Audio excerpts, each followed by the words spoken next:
किसानों के बकाया गन्ना भुगतान न होने के कारण राष्ट्रीय लोकदल के अध्यक्ष जयंत चौधरी इस बार दीपावली नहीं मनाएंगे। उन्होंने भारी मन से ऐलान किया है कि जब किसान परेशान हैं तो उनको दीपावली मनाने का कोई हक नहीं। राजस्थान चुनाव में कम सीटें मिलने पर आरएलडी अध्यक्ष ने कहा कि वहां हमारा पुराना गठबंधन है। अगर राजस्थान में कांग्रेस ने किसी राजनीतिक पार्टी से गठबंधन किया है तो केवल आरएलडी से किया है। वहीं इंडिया गठबंधन के विधानसभा चुनाव अलग अलग लड़ने पर एनडीए पर तंज कसते हुए जयंत चौधरी ने कहा कि राजस्थान में भी दुष्यंत चौटाला की पार्टी अलग विधानसभा चुनाव क्यों लड़ रही है। साथ ही उन्होंने कहा कि इंडिया गठबंधन में आरएलडी को सम्मानजनक सीटें मिलेगी और सभी मिलकर लोकसभा चुनाव लड़ेंगे। दरअसल शामली की गन्ना सहकारी समिति पर जनपद शामली के तीनों शुगर मिलों पर गन्ना किसानों का लगभग 340 करोड़ रुपए का पूर्व के वर्ष का बकाया भुगतान है। उसी की मांग को लेकर 80 दिनों से किसान लगातार धरना प्रदर्शन कर रहे हैं। गुरुवार को किसानों के आह्वान पर बड़ी पंचायत का आयोजन किया गया। इस पंचायत में राष्ट्रीय लोकदल के अध्यक्ष जयंत चौधरी और किसान नेता राकेश टिकैत भी धरने पर पहुंचे। इस दौरान दोनों नेताओं ने केंद्र और प्रदेश की सरकारों पर जमकर तंज कसा। ये सरकार को सचेत हो जाना चाहिए। प्रशासन के लोग यहाँ बैठे हैं, सरकार को सारी बात मालूम और हल भी सरकार के पास ही है। ये बात अलग है, ये किसी में है, इनकी भी खूब कमियां हैं, उजागर हुई हैं, किसानों को बात मालूम है। और मैं आपका गन्ना भी देखता हुआ आ रहा था, इतना लंबा गांडा आपका खेतों में खड़ा है। मैं सोच रहा था क्या कारण है, कौन रस पी गया इनका कि शामली में कोई अलग कोई किस्म आ गई कि चीनी ही निकलती। बताओ, अभी 38 दिन हो गया क्या? रोग भी लग गया उसमें, लग रहा है रोग। तो किसान तो वो नुकसान भी नहीं करते। ये किसान के ट्रैक्टर देखकर सोचते हैं कि किसान बहुत तरक्की कर रहा है। मोदी जी भाषण देते हैं कि 5 ट्रिलियन इकोनॉमी हो जाएगी। कल बोल रहे थे, कह रहे थे कि मैं अपने तीसरे कार्यकाल में इस देश की अर्थव्यवस्था को नंबर 1 पहुंचा दूं। सबसे पहले तो तीसरे कार्यकाल का फैसला कर लिया गया आपने, अब तीसरे कार्यकाल में जाएंगे मोदी जी को। शामिल ने तो पता साफ नहीं कर दिया, पिछले चुनाव में 3-0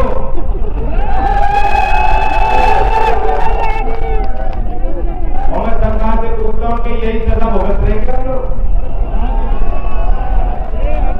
यही कारण है कि यहाँ का गन्ना धोखा निकल रहा है, चीनी नहीं निकल रही गन्ने से। 338 करोड़ बकाया है एक जिले का, 338 करोड़ बकाया हमारे जिले का है और पिछले साल का। लखनऊ में जब प्रेस वार्ता होती है और सरकार की कोई तारीख होती है, सरकार मनाना चाहती है, तो सारे पत्रकारों को बुलाकर सरकार दावा करती है कि 14 दिन में भुगतान कर रहा है।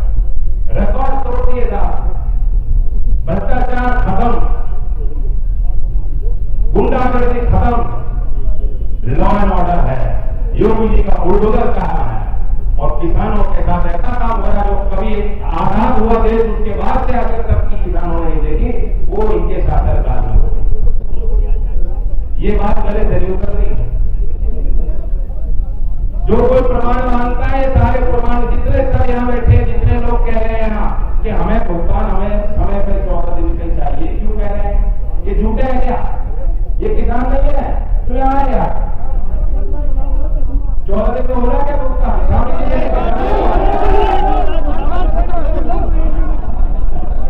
और जो समय में भुगतान नहीं हो रहा, तब क्या हक है आपका? बताओ, जब 14 दिन में भुगतान नहीं होता तो किसान का हक क्या बने?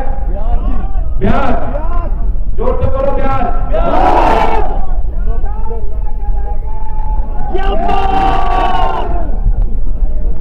तो सरकार की बड़ी जिम्मेदारी है और कल्पना करो, उनका नमन करता हूं, उनको श्रद्धांजलि देता हूं। उनका फॉर्मूला आज तक देश में लागू क्यों नहीं हुआ, मैं ये सवाल करता हूं। ये किसकी जिम्मेदारी है? सरकार की जिम्मेदारी है। बताओ क्यों है? हमारी कमजोरी है सारी। रुक जा। इसकी जिम्मेदारी किसानों की नहीं है। मूल्य निर्धारण, क्षेत्र आरक्षण, 14 दिन में भुगतान होना ना होना कानूनी तौर पे सरकार की दखल और सरकार का निर्णय सब पे लागू होगा। भाई एक कमी जरूर है, जो टिकैत साहब कह रहे थे कि ये सावधान ये भी है, 1971 का कानून था शुगर अंडरटेकिंग एक्ट। क्या जल्दबाजी थी? केंद्र सरकार बनते ही मोदी जी ने पहला काम ये किया कि कानून बेकार है, इसकी आवश्यकता नहीं, कानून खत्म हो। और कानून क्या था? कानून में प्रावधान ये था कि अगर राज्य की सरकार चाहती और अगर कोई मिल समय पे किसान का भुगतान नहीं कर रही तो उसका अधिग्रहण भी सरकार किसानों के हित को देखते हुए कर सकती थी। अब मुझे बताओ ये कानून किसने हटवाया? बताओ क्यों हटवाया? ये आपके फायदे का किसान का। आज अगर ये जवाब होता सरकार, अभी तक आरसी भी नहीं जारी कर पाई सरकार। आरसी जारी हुई है क्या बताइए? कोई कभी नहीं। कान खोल के सुन ले, यहाँ अधिकारी मौजूद है। जब तक इस जिले के किसानों का भुगतान नहीं होता। जयंत चौधरी ने कहा कि जब केंद्र की सरकार अडानी की कंपनी को घाटा होने पर उसे व्यावसायिक लोन देती है, उसका ब्याज माफ करती है, तो किसानों के साथ अन्याय क्यों? शामली जैसे छोटे से जनपद का 340 करोड़ रुपए का बकाया भुगतान बाकी है। सरकार को इसे गंभीरता से लेकर किसानों की समस्या का समाधान करना चाहिए। किसान आंदोलन से देश में 750 से ज्यादा किसानों ने अपनी शहादत दी। 13 महीने लगातार किसान आंदोलनरत हैं। किसानों के ऊपर तमाम तरह के आरोप लगाए गए, लेकिन झुकना सरकार को पड़ा।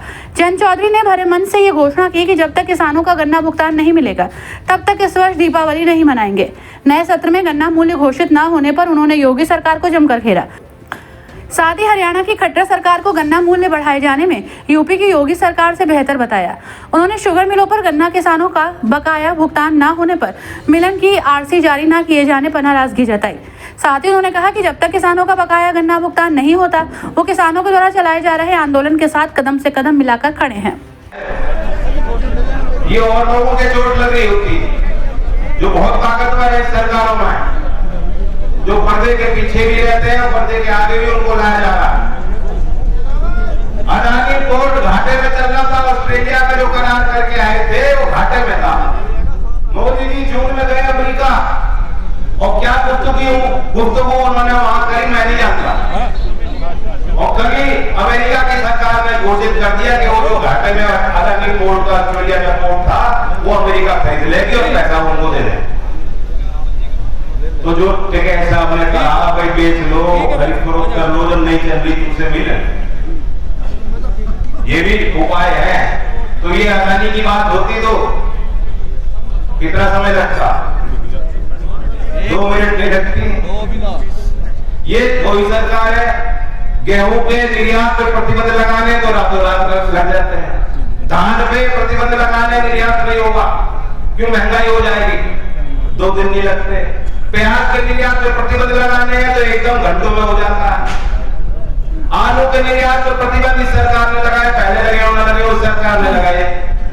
इन सारे तमाम फैसलों का नुकसान किसी पूंजीपति को नहीं है, किसी मोटे व्यापारी को नहीं है, सीधा सीधा नुकसान किसान को होता है। इन फैसलों किसान के हित का जब सवाल आता है तो सरकार फैसले क्यों नहीं ले सकती? यहाँ बड़े अधिकारी बैठे हुए हैं, क्यों नहीं लखनऊ बात करते? ये जितने लोग हैं वो समिति कोशिश कर रही है इनको नियंत्रित करने की। रोज लोग आते हैं, लोग शिकायत करते हैं। मैं सुन रहा था चौधरी साहब कह रहे थे, पूछे तो किस बात को राजीव बताओ। एक स्वर में किसानों ने खड़े होकर कह दिया 14 दिन का भुगतान हो, पुराना भुगतान आज ही हो। यही बात लोगों ने कही है। तो जो यहाँ नेतृत्व कर रहे हैं, धरने को 3 महीने से लगातार चला रहे हैं, उनके पास क्या बात है जिस बात को लेकर किसान के पीछे रखेंगे और किसान मान जाए? और वो क्यों विश्वास करें और किन में विश्वास करें? यही तो काम प्रशासन का होता है। यहाँ मौजूद अधिकारियों को इस पर गंभीरता से सोचना चाहिए, लखनऊ वार्ता करनी चाहिए, हल्के में ना लें बात को। सारे हल आपके सामने हैं। वहां योगी जी चाहेंगे तो हो जाएगा, यहाँ डीएम चाहेंगे तो हो जाएगा, और मिलकर मालिक चाहेंगे तो हो जाए। हम लोग जितने हैं, जो मंच पे आज मैं बोल रहा हूं, हम लोग किसान के हैं। पूरी तरह से किसान की जो लड़ाई है और किसान जो चाहता है हम लोग वही करेंगे, वही कहेंगे और कोई दावा नहीं।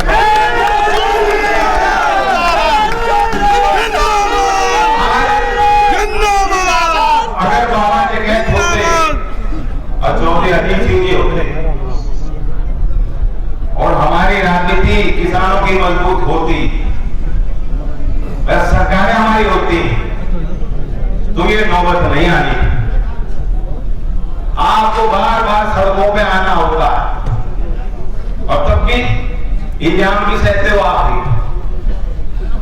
700 से ज्यादा किसान शहीद हुए और 13 महीने वो लगातार किसानों को कहते रहे कि ये तो आतंकवादी है, दिल्ली में ना घुसने पाए, खालिस्तानी है, ये किसान है ही नहीं।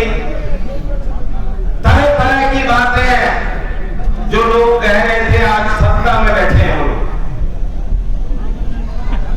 तो बहुत हिम्मत वाला किसान है, बहुत संघर्ष किसान को करना पड़ता है, अपनी मांग को लेकर लगातार संघर्ष करना पड़ता है। और इस देश में ऐसा कोई वर्ग नहीं है जिसको इतना संघर्ष करना पड़ता है।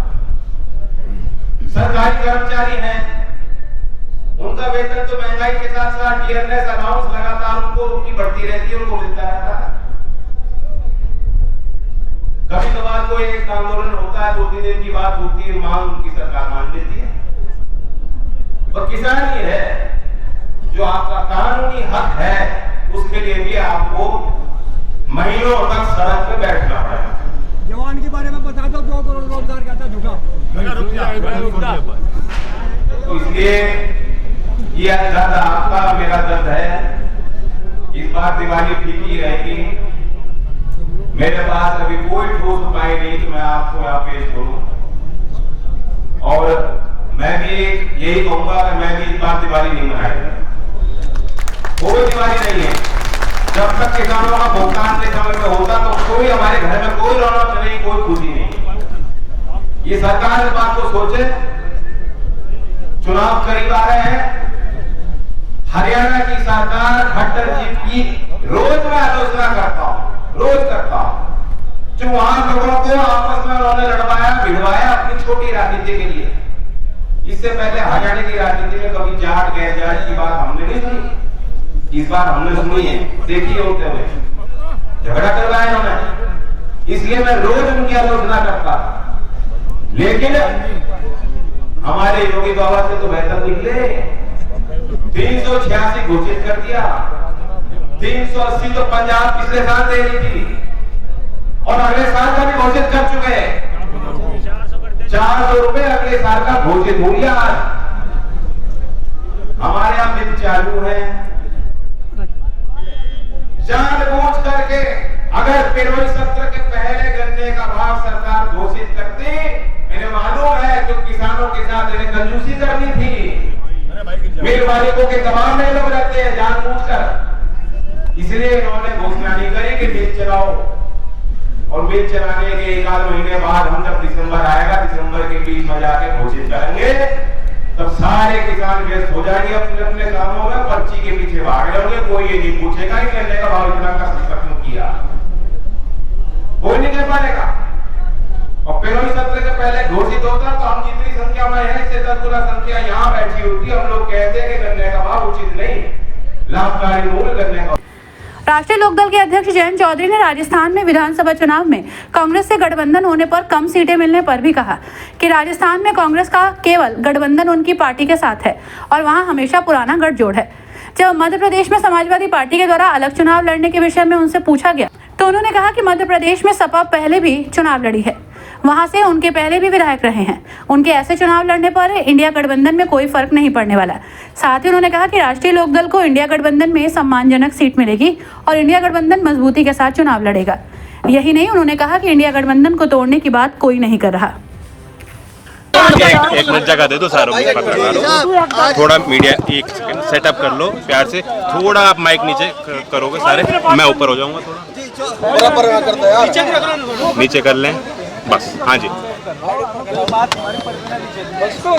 साहब आज गन्ने भुगतान को लेकर किसानों ने 80 दिन से होली उनको भुगतान नहीं मिला, तो इसमें आरएलडी क्या करेगी, क्या निर्णय रहेगा? देखिए आरएलडी तो किसानों की ही पार्टी है, सारे हमारे लोग यहाँ मौजूद थे लगातार जब से धरना चल रहा है, विधायक गण भी आए, किसान भी हमारे ही हैं और हमारी जिम्मेवारी बनती है कि किसानों के साथ हम खड़े रहें। आज हम इस उम्मीद को लेकर आए थे कि कुछ हल निकलेगा, लेकिन प्रशासन के रुख को देखते हुए और जो काम मिल को करना चाहिए, मालिकों को भी समझना चाहिए कि किसान सबसे पहले है। वो तब शोहरत कमा पाएंगे अगर किसान उनका सहयोग करेंगे। और किसान आज ये चाहता है कि 14 दिन में उनका भुगतान हो।